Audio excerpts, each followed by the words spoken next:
can't explain this to the blind. May you wake up from inside, see the truth through the third eye. Let your heart be your guide, light up the way. Let your heart be your guide. Free from your pain, it ain't a mistake, cause you choose your fate. Hi guys, I hope you're having an amazing, beautiful, positive day because you deserve it. I'm sending you so much love and so much peaceful, balanced energy all the way from New York. Thank you so much for being here. It is Feels with Meesh, and it's 1:21 here in New York.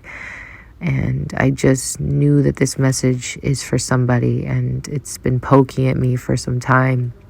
It's going to be a message, but it's also going to be kind of like a story time.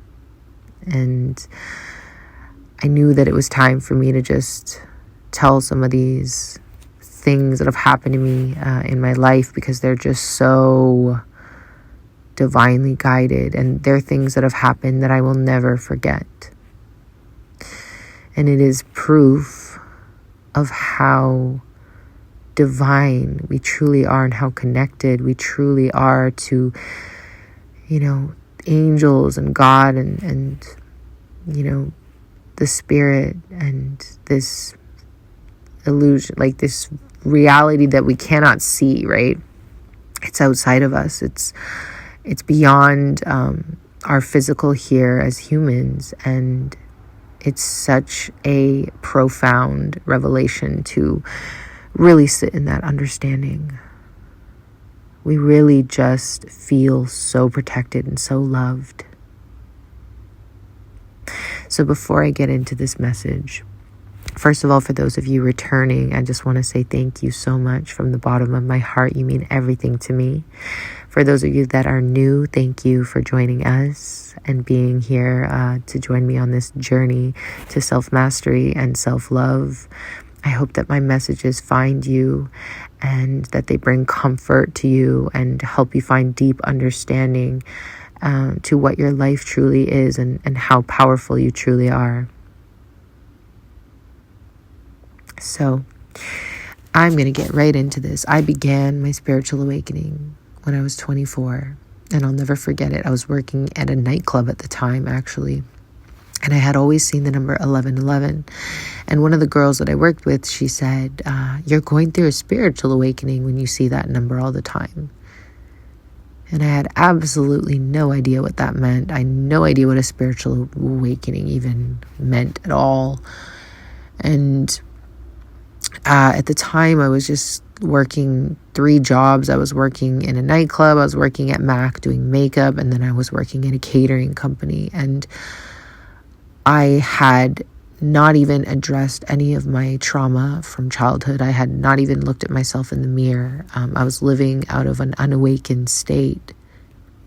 And when you're living in an unawakened state and your soul is crying and clawing at you to just wake up, you're living off the path of the soul. You're living out of alignment. You're not happy. You're living to please others. You're the people pleaser, the overgiver, constantly giving your power away time and time again in your life. You're the person that puts everybody before yourself. You're the person that is so afraid of what people think about you. You're the person that goes to sleep at night and overthinks your entire day, your entire life, your future, and you're never fully present in your body because of this. You're never fully present in your experience because of this. And I was just very emotional. I was so out of control of myself, constantly manipulated from the energies outside of myself. And when you're highly sensitive and you can't shut this off, you become exhausted, like extremely exhausted. And some of you are in this place right now. You're extremely exhausted. You wake up every day and you think about how to present yourself in the world, and you're at your jobs that you're unhappy with, and you're You're meeting up with friends and they're cool, but they're not like true friends. They're just kind of people you hang around with, and everybody's out drinking on the weekend. So you're involving yourself in the activities and you don't feel good about it. You drink and you look around and no one's truly happy, and you're recognizing this, you're noticing it. You're starting to have these like revelations from the space of how unhappy you truly are, and you become more and more unhappy and more pressure on yourself to like fit into this lifestyle that you think and that's been spoon-fed to you, the idea of how your life needs to look, the idea of how your life needs to be. That is something that has been spoon-fed to us. It's been given to us as an idea of how our life needs to look like and to be presented in a certain type of way based on what we see on television. And, we are spoon-fed that, right? We are programmed to that idea through television, movies, music, pictures on Instagram, all these things, right? Even the way that they make commercials, right? Say they're advertising something, and the music, it's all positive and the colors are all bright. Everything is to stimulate us, right? And from these stimulations, these like triggers and dopamine hits that we get throughout our day, we are then reminded that we do not have this life. And you're just trying so hard to have that life, right? And you're like, why can't I have that life? Like, why me? I don't have that life. And we just want to beat ourselves up because of it. We want to tell ourselves that we are not enough, that we are unworthy. So I went years in that space, as far as I could go, until God was knocking on my door and would not let me ignore the calling. This podcast is called The Calling. It is the calling of your soul. It is the calling to return to the self. It is the calling for you to wake up and realize how beautiful your life can be, because you can create that from within. That you do not have to go out anywhere to purchase anything, to have anything, to be with anyone but the self and God for you to have that life that you truly desire. And so I remember my life from the time I was 24 to the time I was 28, 29 even, 29. And this might be something that you don't want to hear, but it is something that you need to hear. The more I held on trying to create that life, the more I exhausted myself, the more depressed I became. The need for me to just let go and believe in the process was so powerful, and I could not figure it out. I was just trying to grab on. I had these limiting belief systems that were telling me that I was not going to be able to be okay. I was not going to be okay. I was not going to make it.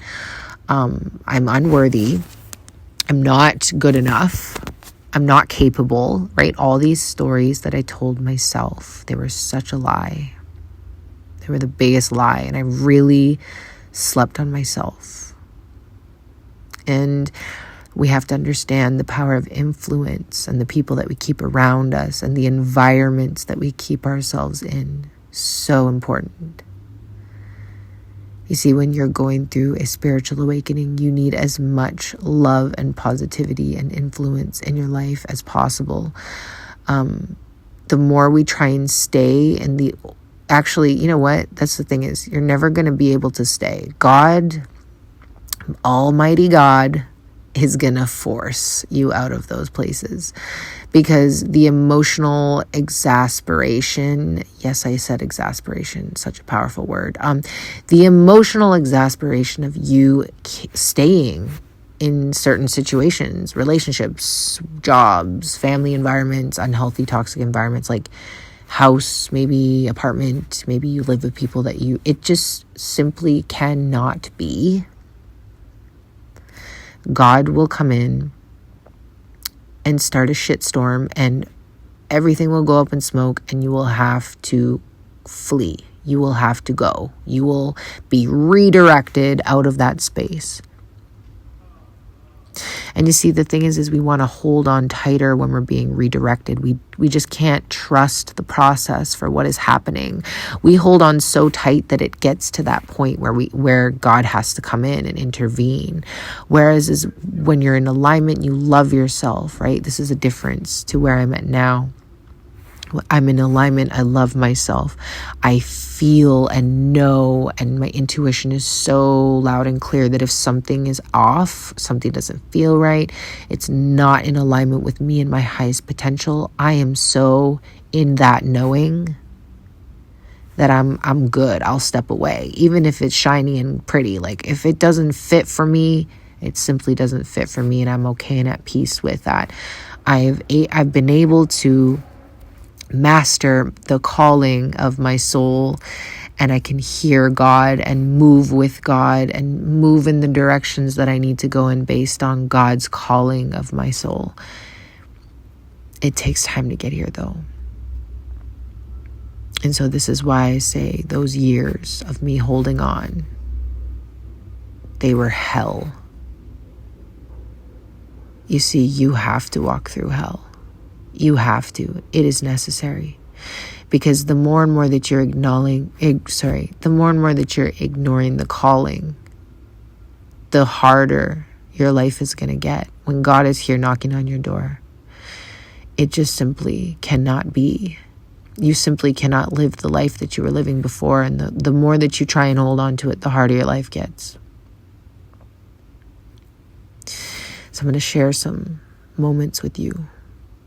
I remember when I moved to New York, I got so tired. Like, my soul was so exhausted. I had invited in the same karmic lesson time and time and time again, as an anxious attachment style. God needed me to continuously give my power away in order for me to realize that it wasn't the people that I was inviting into my life that were the problem, that I was my own problem. And the problem was that I continuously overgave my energy, trying to be loved, trying to prove my worth and my value to people. And because of this, I completely exhausted myself.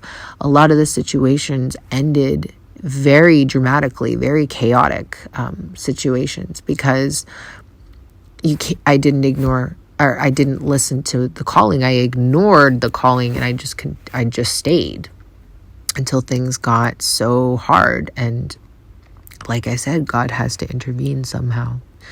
We don't have to let ourselves get to that place. But when you don't love yourself and you don't value yourself and you live from a space of fear, that tends to be where we end up. And so we must recognize and understand how we are playing a role in a lot of these chaotic situations in our life, in all or most, if not any. And so I remember one time I was working in New York. I was working at a club, and I walked outside. I was so tired. My soul was so tired. I did not even belong in the club. I just remember being so miserable, so unhappy. And I stopped caring. Like, this was a night that I was just like, God, this was me on my knees. Honestly, this was me like, God, please, I cannot do it anymore. I simply cannot do it anymore. I remember it very clearly. It was raining, and it was, I think, in like a November or like October or November time, sometime around there. I was new to New York. I didn't have any friends. I didn't have any money. I didn't know anyone. And I remember I walked outside the club, And I think that I didn't have any money. Like I literally had no money that night. I don't know what happened, or I can't remember, but I think I left early, and so I didn't get paid my tips at the end of the night or whatever. But I left the club. It was the middle of the night. It was probably 3 a.m. or something like that.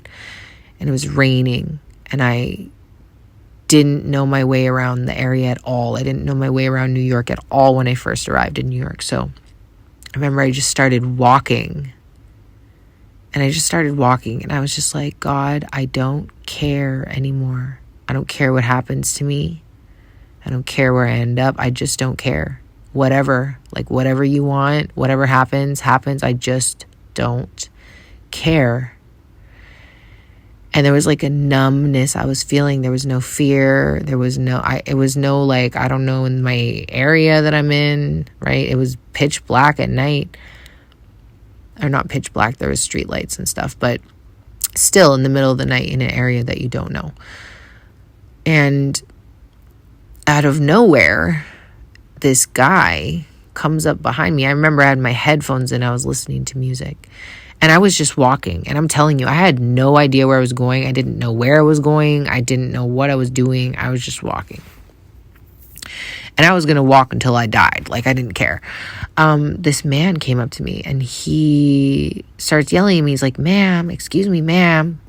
And I turn around, and I'm crying. I was bawling my eyes out, right? I'm just crying, and I'm hysterically crying. And he's walking after me. He's like, excuse me, ma'am. Like, I don't want to get too close and scare you, but I just heard you crying, and like, you're a beautiful woman walking at night by yourself. I cannot let you walk in this area by yourself. Like, this doesn't feel okay.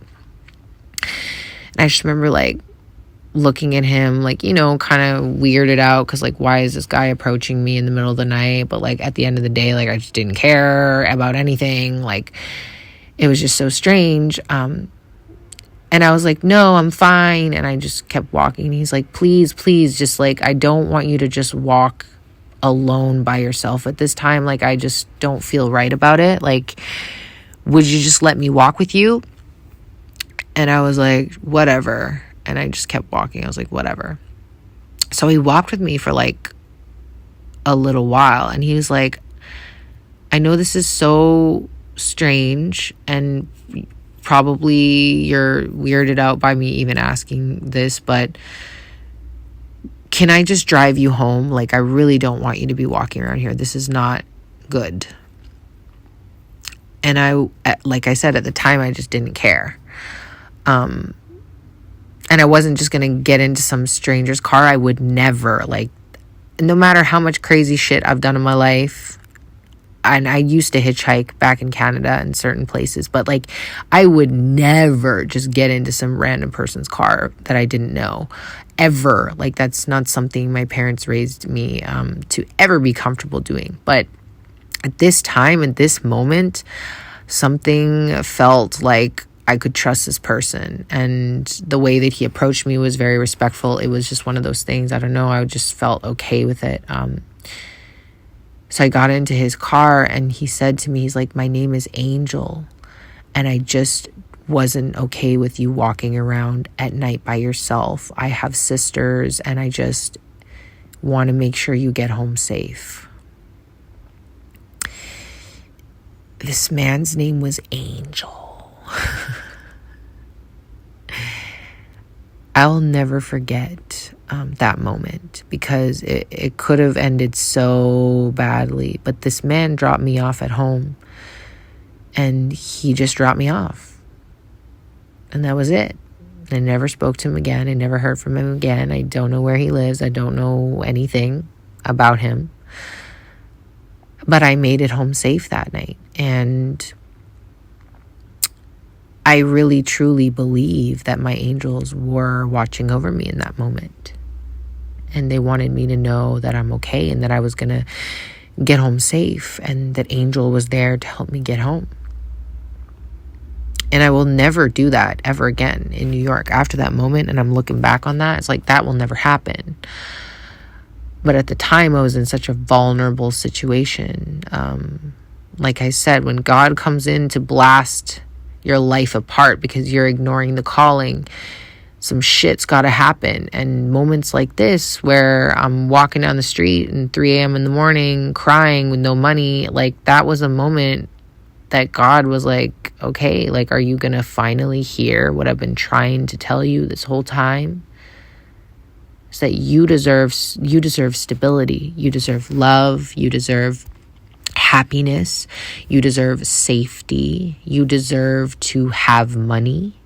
You deserve to feel so protected and loved and proud of who you are, and not in these environments that are toxic and keeping you from your highest potential, and not around these people that are low vibe and keeping you from your highest potential, not in these jobs that keep you from your highest potential, not in these relationships that keep you from your highest potential.